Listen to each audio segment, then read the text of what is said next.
বিসমিল্লাহির রহমানির রহিম। আসসালামু আলাইকুম ওয়ারহমতুল্লাহি ওয়াবারাকাতুহু। প্রিয় ভাই ও বোনেরা, আজকে আমি আপনাদের সামনে এমন একটি গল্প বলতে চাই যে গল্পটি শুনলে আপনার হৃদয় নরম হয়ে যাবে, চোখে পানি চলে আসবে এবং মনের গভীরে একটি কথা গেঁথে যাবে। যে আল্লাহর উপর ভরসা করে, আল্লাহ তার জন্য যথেষ্ট। সূরা আত-তালাক ৩। এটি কোনো কল্পনার গল্প নয়, এটি মানুষের জীবনের সত্য কথা, আল্লাহর কুদরতের বাস্তব নিদর্শন। তো চলুন শুরু করি। অনেক বছর আগের কথা, মধ্যপ্রাচ্যের এক ছোট্ট শহরে ইউসুফ নামে এক গরিব কাঠমিস্ত্রি বাস করতেন। ইউসুফ সাহেব বয়সে প্রবীণ হলেও মনে ছিলেন তরুণ। দিনভর কাঠের কাজ করতেন আর সন্ধ্যা হলে মসজিদে ছুটে যেতেন আল্লাহর দরবারে মাথা নত করতে। তার ছিল একটি ছোট্ট দোকান, একটি ভাঙাচোরা বাড়ি আর ৩টি মানুষের পরিবার, স্ত্রী মরিয়ম এবং তাদের একমাত্র ছেলে ইব্রাহিম, যার বয়স তখন মাত্র ১২ বছর।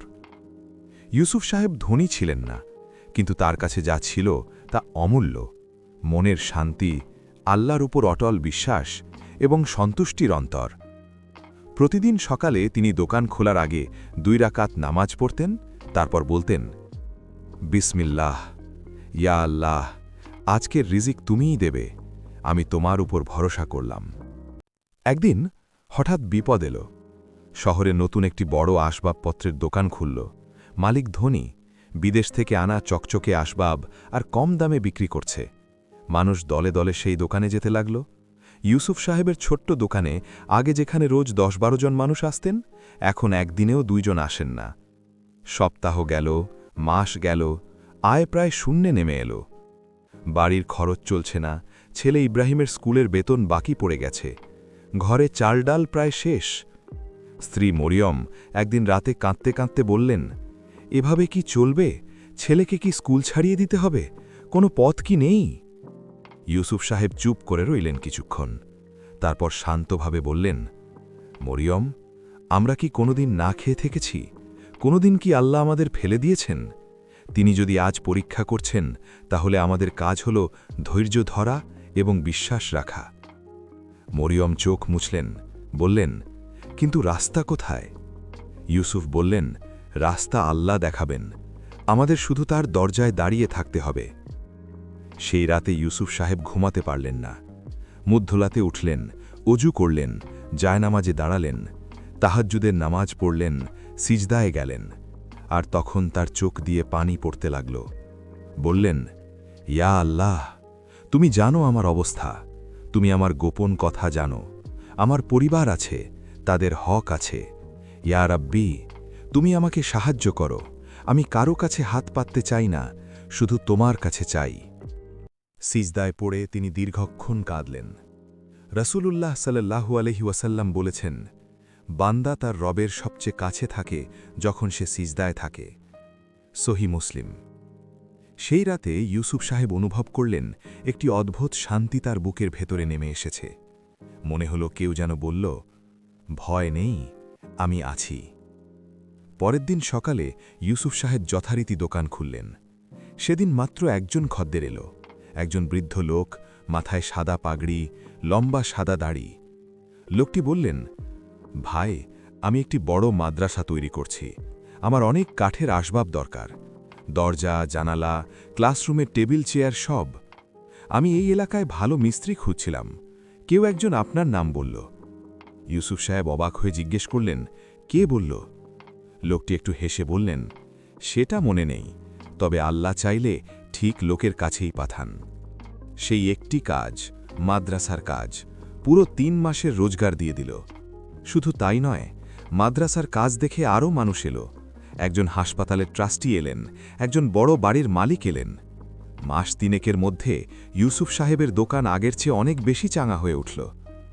একদিন সন্ধ্যায় ছেলে ইব্রাহিম বাবাকে জিজ্ঞেস করল, আব্বু, এতদিন তো কষ্ট ছিল, কিন্তু তুমি কখনো ভয় পাওনি কেন? রাস্তায় কি দেখেছিলে? ইউসুফ সাহেব ছেলেকে কাছে বসালেন, মাথায় হাত রাখলেন, তারপর বললেন, বাবা, রাস্তা আমি দেখিনি, আল্লাহ দেখিয়েছেন, আমি শুধু তাওয়াক্কুল করেছি। ইব্রাহিম জিজ্ঞেস করল, তাওয়াক্কুল মানে কি? বাবা বললেন, তাওয়াক্কুল মানে শুধু চুপ করে বসে থাকা নয় বাবা। তাওয়াক্কুল মানে হল তুমি নিজে সর্বোচ্চ চেষ্টা করবে, কিন্তু ফলাফলের ভার আল্লাহর উপর ছেড়ে দেবে। একটা পাখি দেখেছ? সকালে উঠে খালি পেটে বের হয় আর সন্ধ্যায় পেট ভরে ঘরে ফেরে। সে আল্লাহর উপর ভরসা রেখে বের হয়, কিন্তু সে বসেও থাকে না, সে উড়তেও থাকে। রসূলুল্লাহ সাল্লাল্লাহু আলাইহি ওয়াসাল্লাম বলেছেন, যদি তোমরা সত্যিকারভাবে আল্লাহর উপর তাওয়াক্কুল করতে, তাহলে তিনি তোমাদের রিজিক দিতেন যেভাবে পাখিকে দেন। সে ভোরে খালি পেটে বের হয়, সন্ধ্যায় পেট ভরে ঘরে ফেরে। তিরমিজি, ইবনে মাজাহ। ইব্রাহিম মাথা নাড়ল, তার ছোট্ট হৃদয়ে সেই কথা গেঁথে গেল। কিন্তু পরীক্ষা শেষ হয়নি। কয়েক মাস পর হঠাৎ ইউসুফ সাহেব অসুস্থ হয়ে পড়লেন।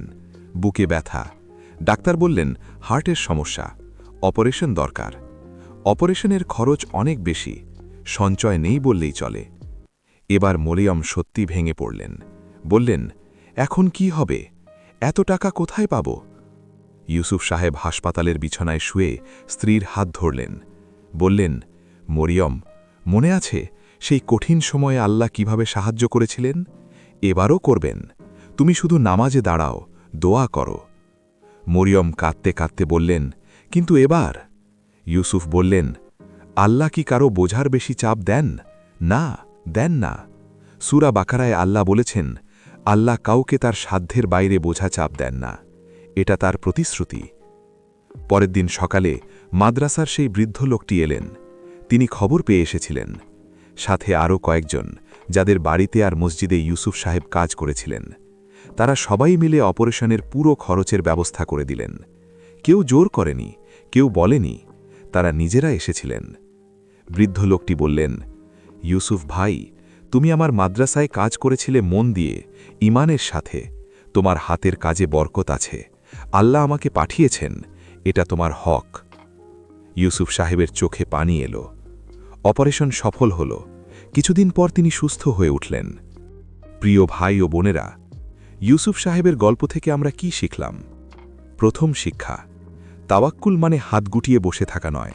নিজের সর্বোচ্চ চেষ্টা করো, তারপর ফলাফল আল্লাহর উপর ছেড়ে দাও। দ্বিতীয় শিক্ষা, বিপদ মানেই পরাজয় নয়, বিপদ মানে পরীক্ষা, আর পরীক্ষায় যে পাশ করে সে পুরস্কার পায়। আল্লাহ বলেছেন, নিশ্চয়ই কষ্টের সাথে স্বস্তি আছে, নিশ্চয়ই কষ্টের সাথে স্বস্তি আছে। আলিনশিরা ৫:৬। লক্ষ্য করুন, আল্লাহ দুইবার বললেন, কারণ তিনি চান আমরা নিশ্চিতভাবে বিশ্বাস করি। তৃতীয় শিক্ষা, আল্লাহ তার বান্দাকে সাহায্য করেন, কিন্তু কখনো কখনো মানুষের মাধ্যমে করেন। সেই মানুষদের আসতে দিন, লজ্জা করবেন না, এটাও আল্লাহর ব্যবস্থা। চতুর্থ শিক্ষা, তাহাজ্জুদের সময়ে আল্লাহর সাথে একান্ত কথা বলুন, সিজদায় মাথা রাখুন। আল্লাহ শোনেন, তিনি দেখেন, তিনি জানেন। রসূলুল্লাহ সাল্লাল্লাহু আলাইহি ওয়াসাল্লাম বলেছেন, দোয়া হল ইবাদতের মূল। তিরমিজি। প্রিয় ভাই ও বোনেরা, আজকে হয়তো আপনার জীবনেও কোনো সমস্যা আছে। কারো চাকরি নেই, কারো ব্যবসায় লোকসান, কারো পরিবারে অশান্তি, কারো শরীরে অসুখ। মনে রাখুন, আল্লাহ কখনো তার বান্দাকে ভুলে যান না। তিনি জানেন আপনার কষ্টের কথা, তিনি দেখেন আপনার চোখের পানি। শুধু একটি কাজ করুন, তার দিকে মুখ ফেরান, তার কাছে চান, তার উপর ভরসা রাখুন। আল্লাহ বলেছেন, আমাকে ডাকো, আমি তোমাদের জবাব দেব। সূরা গাফির ৬০। এই প্রতিশ্রুতি কি কখনো মিথ্যা হতে পারে? না, আল্লাহর কথা কখনো মিথ্যা হয় না। তাই আজকে রাতে যখন সবাই ঘুমিয়ে যাবে, উঠুন, উজু করুন, ২ রাকাত নামাজ পড়ুন, সিজদায় মাথা রাখুন, আর বলুন, ইয়া আল্লাহ, আমি তোমার উপর ভরসা করলাম। বিশ্বাস রাখুন, আল্লাহর উপর ভরসার ফল সত্যি সুমিষ্ট। আল্লাহুম্মা ইন্না নাসআলুকা রাহমাতাকা ওয়া তাওয়াক্কুলান আলাইকা ওয়া হুসনা জান্নি বিকা। হে আল্লাহ, আমাদের তোমার রহমত দাও, তোমার উপর ভরসা করার তৌফিক দাও এবং তোমার সম্পর্কে সুধারণা রাখার তৌফিক দাও। আমিন। আল্লাহ হাফিজ। এই গল্পটি যদি আপনার ভালো লেগে থাকে, তাহলে আপনার প্রিয়জনদের সাথে শেয়ার করুন। হয়তো এই গল্পটি কারো জীবন বদলে দিতে পারে। কারণ একটি ভালো কথা ছড়িয়ে দেওয়াও সদাকায়ে জারিয়া। জাযাকাল্লাহু খাইরান।